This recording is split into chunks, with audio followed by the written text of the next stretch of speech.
السلام علیکم ورحمۃ اللہ وبرکاتہ۔ نحمدہ ونصلی علی رسولہ الکریم، اما بعد، فاعوذ باللہ من الشیطان الرجیم، بسم اللہ الرحمن الرحیم۔ رب اشرح لی صدری ویسر لی امری واحلل عقدۃ من لسانی یفقہوا قولی، ربی زدنی علما، اللہم فقہنا فی الدین۔ کیا حال ہے آپ کا؟ الحمدللہ ٹھیک۔ اچھا، ماشاء اللہ۔ کب ہے آپ کا پیپر؟ پرسوں ہے، تھرسڈے کو۔ اچھا، تھرسڈے کو۔ کس چیز کا ہے؟ پاکستان اسٹڈیز۔ اچھا، آسان لگتی ہے آپ کو؟ جی وہ تو ایزی ہے۔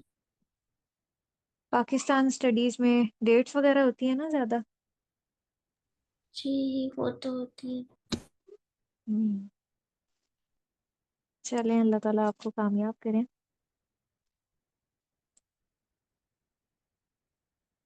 آج کی جو آیات ہیں وہ احکامات ریلیٹڈ ہیں، 229، جس میں طلاق کے بارے میں احکامات ہیں۔ طلاق کا انگلش ورڈ آپ کو پتہ ہے کہ کیا کہا جاتا ہے اسے؟ ڈیورس۔ ہاں، ڈیورس کہا جاتا ہے۔ یہ اسی سے متعلق احکامات ہیں۔ آیت نمبر 229، الطلاق مرتان، طلاق دو مرتبہ ہے۔ نکاح جو ہے وہ دو افراد کے درمیان ایک معاہدہ اور ایک گرہ ہوتی ہے، نوٹ، اور طلاق جو ہے وہ اس گرہ کو کھولنے کا نام ہے۔ تو نکاح اس لیے کیا جاتا ہے دو افراد وہاں مل کے ایک نئے خاندان کو وجود میں لائیں اور دنیا سے جانے کے بعد اپنے لیے یادگار چھوڑ کر جائیں، لیکن بسا اوقات دونوں کے درمیان باہم طبیعتوں کے نہ ملنے کی وجہ سے دونوں کا اکٹھا رہنا مشکل ہو جاتا ہے۔ ایسے میں اسلام نے ان کے درمیان معاہدے کو ختم کرنے کا ایک طریقہ بھی بتایا ہے، لیکن ساتھ یہ بھی بتا دیا کہ حلال چیزوں میں اللہ کے نزدیک سب سے زیادہ ناپسندیدہ چیز طلاق ہے۔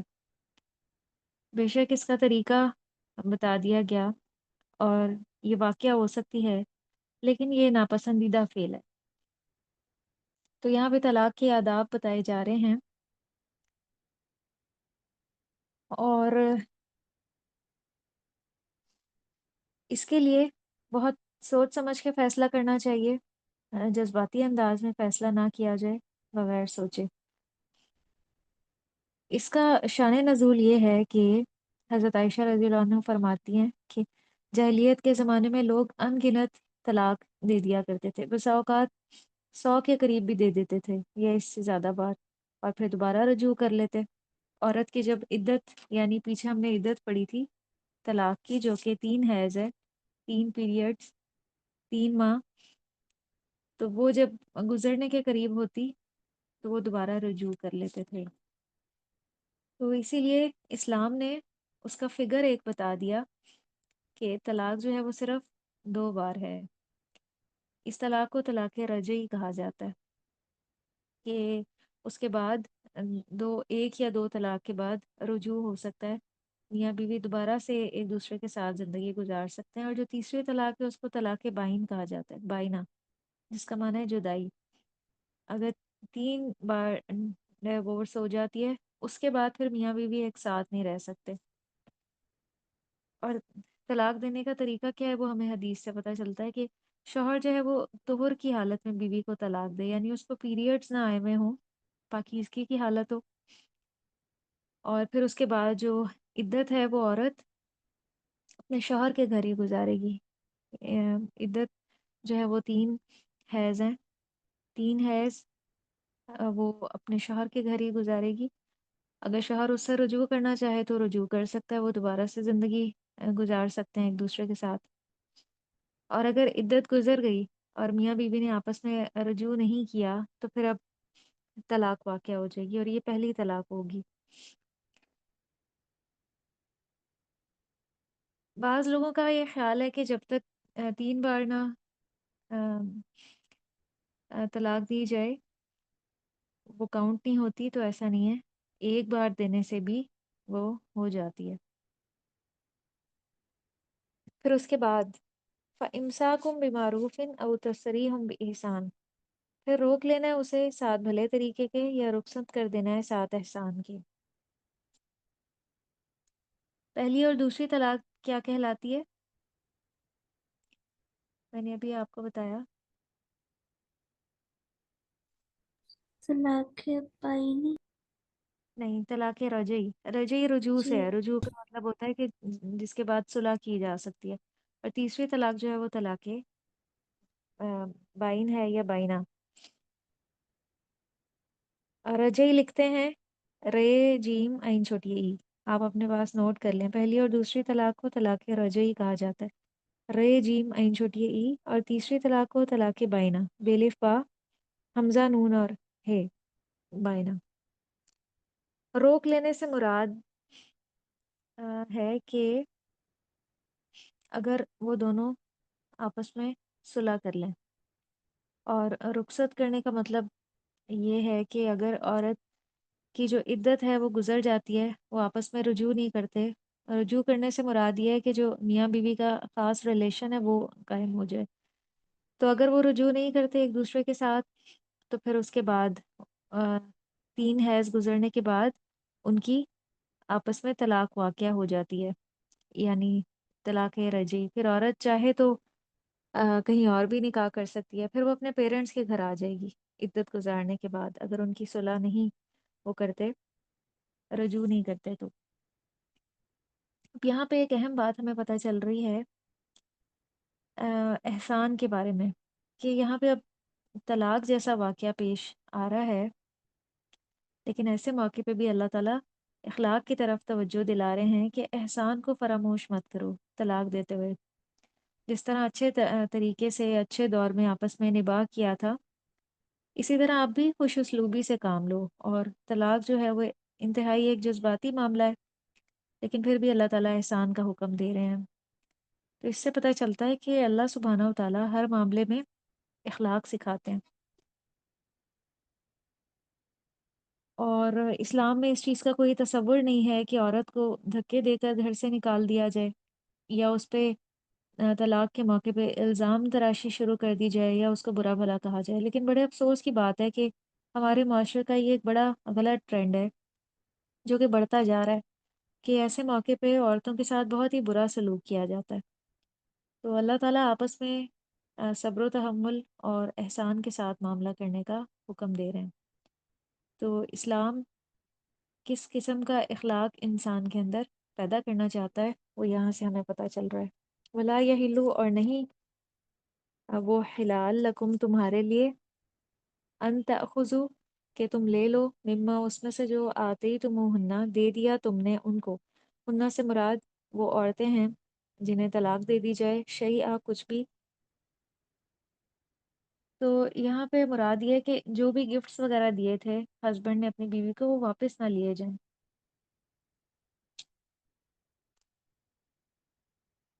اس کے علاوہ جو مہر اور نان نفقہ وغیرہ دیا، جو پیسے وغیرہ دیے، وہ بھی واپس نہیں لینے چاہیے۔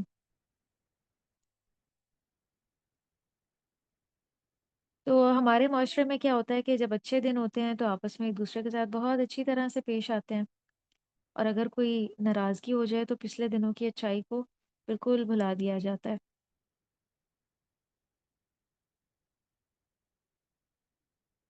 پھر اب آگے بتایا جا رہا ہے کہ اللہ مگر ان کے یخافا وہ دونوں ڈریں، اللہ کے نا یقیما وہ دونوں قائم رکھ سکیں گے، حدود اللہ اللہ کی حدود کو۔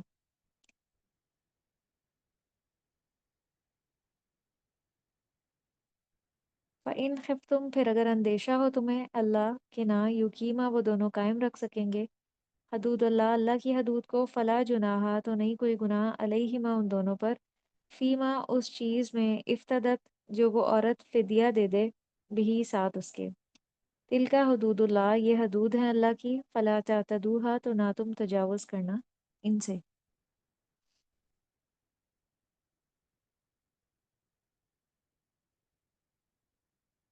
یہاں سے شان نزول پتہ چلتا ہے، یہ اب آیت کا جو یہ حصہ یہ خلا کے بارے میں ہے،